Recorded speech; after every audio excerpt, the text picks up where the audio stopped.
आपको पाठशाला में बताया था कि नरेंद्र मोदी जो ये ग्लोबल ऑर्डर बदल रहे हैं, डट गए हैं कि ना नहीं हटूंगा, पीछे तो नहीं हटूंगा। चाइना से दोस्ती, रशिया से दोस्ती, इसका इंपैक्ट दिख रहा है। ट्रंप दबाव में है। ये भाई देखिएगा धीरे से रास्ता ढूंढ रहा है पलटी मारने का, और अब वो हो रहा है। 50% टैरिफ ठोकने वाले ट्रंप अब 100% भरोसा जता रहे हैं कि भारत के साथ सब बढ़िया चल रहा है। भाई ट्रंप भारत और पीएम मोदी को लेकर ऐसी पॉजिटिव बातें कर रहे हैं जैसे दोनों देशों के बीच कुछ तनाव ही ना हो, कुछ हुआ ही ना हो। भारत को लेकर डोनाल्ड ट्रंप ने जो लेटेस्ट बयान दिया है उससे कई लोग चौंक गए। सोशल मीडिया पोस्ट में डोनाल्ड ट्रंप ने भारत के साथ जल्द ट्रेड डील होने की बात कही थी। ट्रंप ने खुद लिखा कि उन्हें यह घोषणा करते हुए खुशी हो रही है कि भारत और अमेरिका दोनों देशों के व्यापार बाधाओं को दूर करने के लिए बातचीत जारी रखे हुए हैं। ट्रंप ने आगे कहा कि वो आने वाले हफ्तों में अपने बहुत अच्छे दोस्त प्रधानमंत्री मोदी के साथ बात करने के लिए उत्सुक हैं। ट्रंप ने कहा कि उन्हें यकीन है कि हमारे दोनों महान देशों के लिए एक सफल निष्कर्ष पर पहुंचने में कोई कठिनाई नहीं होगी। पिछले 4 दिन में यह डोनाल्ड ट्रंप का भारत और पीएम मोदी को लेकर दूसरा बड़ा और पॉजिटिव बयान है। पिछले 4 दिन में ट्रंप 2 बार पीएम मोदी का नाम ले चुके हैं, बहुत अच्छा दोस्त बता चुके हैं, भारत को लेकर पॉजिटिव बातें कर रहे हैं। मैंने सीज फायर कराया, मैं ये कर दूंगा, वो कर दूंगा। अब भाई ने यह सब छोड़ दिया। भारत को लेकर डोनाल्ड ट्रंप ने अपने बयान में जो कहा उसमें 2 बड़ी बातें। पहली बात, डोनाल्ड ट्रंप ने खुद यह बता दी बात कि भारत और अमेरिका के बीच ट्रेड डील पर पॉजिटिव बात चल रही है, यानी भारत से यह टैरिफ वॉर लंबा नहीं चलने वाला, जो हमने आपको पहले ही कहा था। पहले रूस के चक्कर में ट्रंप ने भारत से ट्रेड डील की बातचीत को रोक दिया था। ट्रेड डील के लिए भारत जाने वाली अमेरिकी टीम का दौरा भी कैंसिल कर दिया था। दूसरी बात, डोनाल्ड ट्रंप ने पीएम मोदी के लिए अ वेरी गुड फ्रेंड जैसे शब्दों का इस्तेमाल किया। पीएम मोदी से बातचीत करने की भी इच्छा जताई। यानी भाई को समझ में आ गया कि मैं कभी भी फोन उठाऊंगा, लगा दूंगा, और नरेंद्र मोदी उठाते हैं नहीं, बात करते हैं नहीं, दुनिया में छप जाता है, बदनामी होती है। तो पहले ही भाई ने ट्वीट में लिख दिया कि मुझे उम्मीद है कि मोदी से बात होगी। तो नरेंद्र मोदी ने भी कहा कि हाँ लाओ दिखाओ क्या लिखा है। अच्छा, तो उन्होंने भी पॉजिटिव जवाब लिख दिया नरेंद्र मोदी ने। भारत और अमेरिका घनिष्ठ दोस्त और स्वाभाविक पार्टनर हैं, ये पीएम मोदी ने लिखा। पीएम मोदी ने कहा कि उन्हें विश्वास है कि हमारी ट्रेड डील की बातचीत भारत अमेरिका साझेदारी की असीमित संभावनाओं को उजागर करने का रास्ता तैयार करेगी। हमारी टीमें इन चर्चाओं को जल्द से जल्द पूरा करने के लिए काम कर रही हैं। पीएम मोदी ने कहा कि वो भी राष्ट्रपति ट्रंप से बात करने के लिए उत्सुक हैं। पीएम ने कहा कि हम अपने दोनों लोगों के लिए एक उज्जवल, दोनों देशों के लोगों के लिए एक उज्जवल, अधिक समृद्ध भविष्य सुरक्षित करने के लिए मिलकर काम करेंगे। लेकिन आप गौर कीजिए, जैसे डोनाल्ड ट्रंप लिख रहे थे कि Modi is a very good friend वगैरह वगैरह, नरेंद्र मोदी ने वैसे नहीं लिखा। उन्होंने कहा कि भारत और अमेरिका बहुत अच्छे दोस्त हैं। उन्होंने ये नहीं लिखा कि मैं और ट्रंप बहुत अच्छे दोस्त हैं, अरे यार तुमने ऐसा कर दिया। नहीं भाई, भारत अमेरिका अच्छे दोस्त हैं और मैं भी तुमसे बात करना चाहता हूं। यानी ट्रंप को लाइन पर लाने के बाद धीरे धीरे अब बातचीत की दिशा बदल रही, और अभी फुल्ली आप कह दें कि हो गया सब, ऐसा नहीं है। अभी मामला आगे बढ़ रहा है धीरे धीरे। इधर मोदी ट्रंप की बातचीत शुरू हो गई, उधर पीएम मोदी चीन के राष्ट्रपति शी जिनपिंग से भी डील कर रहे हैं। इसलिए लोगों के मन में सवाल तो जरूर आ रहा होगा कि भाई 10 दिन पहले तो पीएम मोदी चीन के राष्ट्रपति शी जिनपिंग से मिल रहे थे, अब ट्रंप से डील कर रहे हैं। कहीं ऐसा ना हो कि भारत दोनों तरफ से फंस जाए। दरअसल आपको यहां समझना होगा कि जैसे कूटनीति में दोस्ती फिक्स नहीं होती, वैसे ही दुश्मनी भी फिक्स नहीं होती। और हम आपको पाठशाला में यह बात बार बार समझा चुके हैं कि ग्लोबल ऑर्डर में दुनिया में ना तो कोई परमानेंट दोस्त है ना परमानेंट दुश्मन है। और नरेंद्र मोदी का हिसाब तो वैसे ही क्लियर है कि भारत के लिए अच्छा सोच रहे हो तो दोस्त हो, नहीं अच्छा सोच रहे हो तो जाओ अपना देखो, हम अपना देख लेंगे। कल तक ट्रंप भारत से भिड़ रहे थे, तेवर दिखा रहे थे, झूठे बोल रहे थे कि सीज फायर कराया।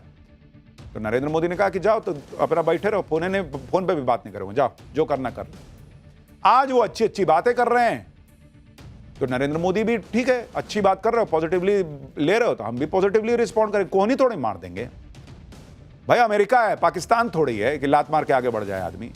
सबसे मिला के चलिए, ठीक है। अब वो सब पुराना विश्वास नहीं होगा कि हाँ ट्रंप के साथ ऐसा, अमेरिका के साथ ऐसा, लेकिन बिजनेस करना थोड़ी छोड़ देंगे भाई। बिजनेस ना है, ये ट्रंप की कूटनीति है, इसी तरह से पीएम मोदी की अपनी कूटनीति है।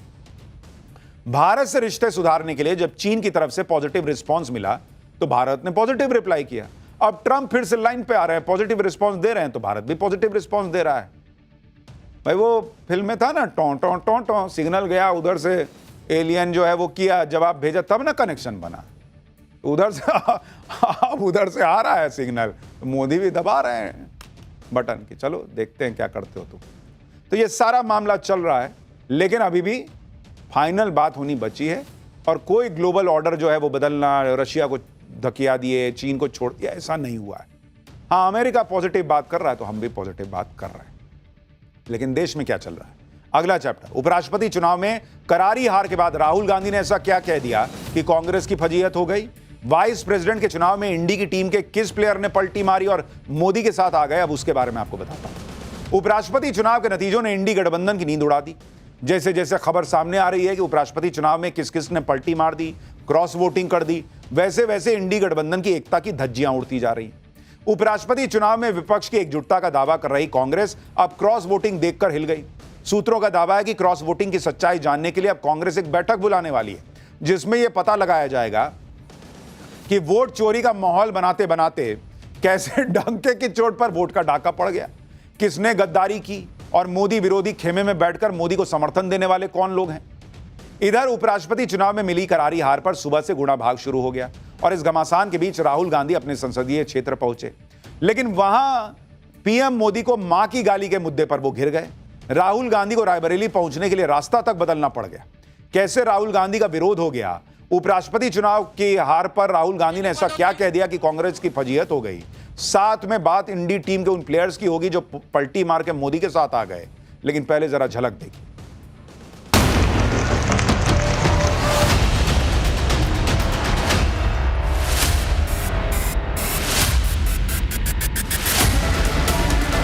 वोट छोड़, गद्दी छोड़।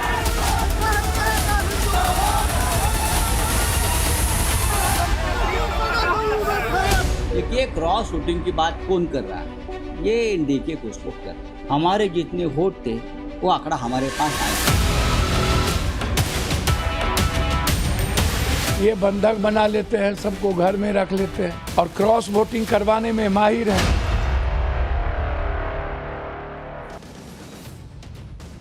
सबसे पहले बात करते हैं राहुल गांधी के रायबरेली दौरे की। राहुल गांधी आज 2 दिन के दौरे पर अपने संसदीय क्षेत्र रायबरेली पहुंचे, लेकिन रायबरेली पहुंचने के लिए उन्हें अपना रास्ता बदलना पड़ा, क्योंकि बिहार के दरभंगा में जिस तरह इंडी गठबंधन के मंच से प्रधानमंत्री मोदी को मां की गाली दी गई, उसके खिलाफ भड़के गुस्से का असर रायबरेली में भी नजर आया।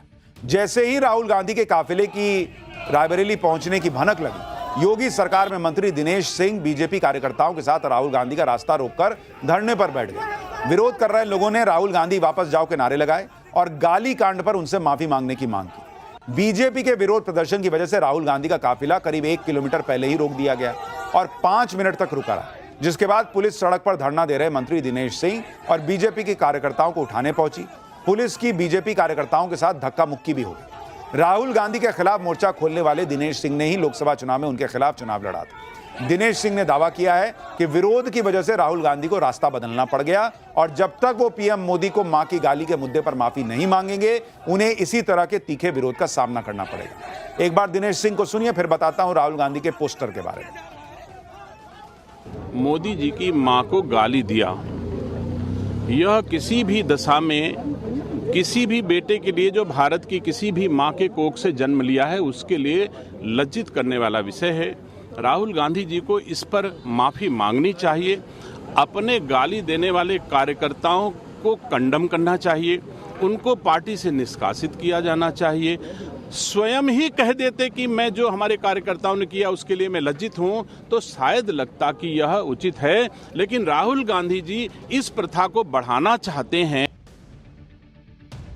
एक तरफ राहुल गांधी को रायबरेली पहुंचने से पहले विरोध का सामना करना पड़ गया, वहीं राहुल गांधी रायबरेली में उनके स्वागत के लिए लगे एक पोस्टर को लेकर भी घिर गए।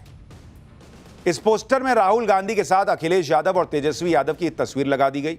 रायबरेली में जगह जगह लगे इन पोस्टर्स में इन तीनों नेताओं को ब्रह्मा, विष्णु और महेश के तौर पर दिखा दिया गया और पोस्टर में लिखा नजर आया, इंडिया की अंतिम आशा कलयुग के ब्रह्मा, विष्णु, महेश।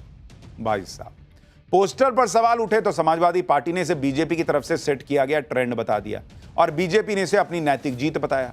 सुनिए रायबरेली में लगे पोस्टर पर सपा ने क्या कहा और बीजेपी ने क्या कहा। देश के प्रधानमंत्री को बीजेपी के लोगों ने भगवान विष्णु का अवतार बता दिया और जब खुद प्रधानमंत्री जी ने कहा कि वो नॉन बायोलॉजिकल हैं, तो फिर अगर किसी पार्टी के कार्यकर्ता अपने नेताओं को ब्रह्मा, विष्णु, महेश की उपमा दे रहे हैं तो इसमें क्या बुराई है। और बीजेपी को ये पैटर्न बदलना पड़ेगा। अगर बीजेपी इस तरह से राजनीति करेगी तो मंदिर मोदी जी की तरह और भी नेताओं के बन जाएंगे।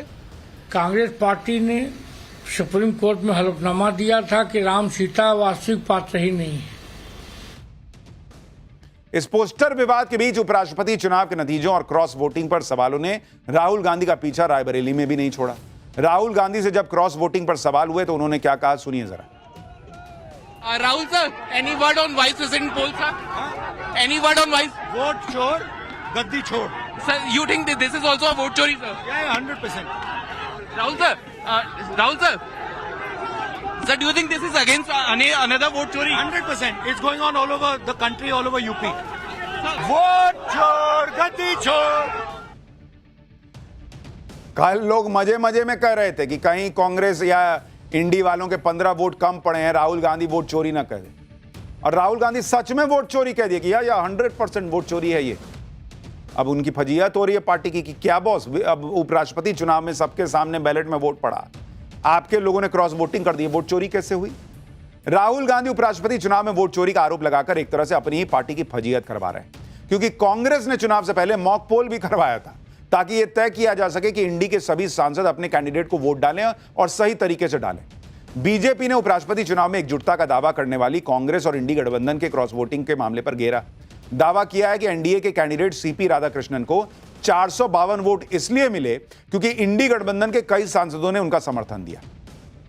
एनडीए ने इसका गणित समझाते हुए बताया कि उपराष्ट्रपति चुनाव में कुल 767 सांसदों ने वोट डाला, 15 वोट अवैध करार दिए गए, यानी चुनाव में 752 वैलिड वोट पड़े। बीजेपी और एनडीए ने 24 वोटों की क्रॉस वोटिंग होने का दावा किया है। एनडीए का दावा है कि उसे उम्मीद से 14 वोट ज्यादा मिले। एनडीए के मुताबिक उसके पास कुल 427 वोट थे और वाईएसआर कांग्रेस का समर्थन मिलने के बाद यह संख्या 438 पहुंच गई। लेकिन उपराष्ट्रपति चुनाव में एनडीए को 452 वोट मिले। इस बीच सूत्रों ने दावा किया कि आम आदमी पार्टी के 6 सांसदों, आरजेडी के 3 सांसदों और झारखंड मुक्ति मोर्चा के 1 सांसद ने क्रॉस वोटिंग की है। यह सूत्रों का दावा है। अब यह भी देखिए कि उपराष्ट्रपति चुनाव में एनडीए कैंडिडेट की जीत के बाद बीजेपी के नेता क्या कह रहे हैं। किरेन रिजिजू जो केंद्रीय मंत्री हैं, उन्होंने कहा कि उपराष्ट्रपति चुनाव में एनडीए कैंडिडेट के पक्ष में अंतरात्मा की आवाज सुनकर वोट डालने वाले इंडी गठबंधन के कुछ सांसदों का विशेष धन्यवाद। पीयूष गोयल ने कहा कि एनडीए की ताकत 427 थी, हमें 25 अतिरिक्त वोट मिले। यह दिखाता है कि पीएम मोदी की नीतियों और नेतृत्व पर विपक्षी सांसदों का भरोसा है। तो ऐसे ही तमाम लोगों ने जो है वो अपनी बातें कही। कांग्रेस नेता मनीष तिवारी ने क्रॉस वोटिंग के दावों को गंभीर मामला बताया और इंडी गठबंधन को इस मुद्दे पर आत्ममंथन की नसीहत दी। बंगाल की मुख्यमंत्री ममता बनर्जी के भतीजे और टीएमसी सांसद ने भी माना कि उपराष्ट्रपति चुनाव में क्रॉस वोटिंग हुई है। एक बार सुनिए मनीष तिवारी। अगर कथाकथित तौर पर क्रॉस वोटिंग हुई है तो ये अति संवेदनशील और बहुत ही संगीन बात है, और जो तथ्य सार्वजनिक हुए हैं, जो सवाल आप पूछ रहे हैं, अगर उसमें ज़रा सी भी सच्चाई है तो जो इंडिया ब्लॉक के घटक दल हैं उनको इसकी तय में बहुत बारीकी से जाना चाहिए। जैसे मैंने कहा कि खास करके कुछ पार्टी ऐसा है, स्पेशली राज्यसभा में कुछ लोगों को हमको देखने को मिला है जहाँ पे कुछ लोग हो सकता है उनके पार्टी से चुने गए हो, लेकिन अभी भी एकदम साफ बीजेपी के साथ अलाइंड है। ये तो आप लोगों को देखने को मिला है। आम आदमी पार्टी का एक राज्यसभा मेंबर का एग्जाम्पल मैंने आपको दिया, हो सकता है ऐसे 4-5 मेंबर्स हो।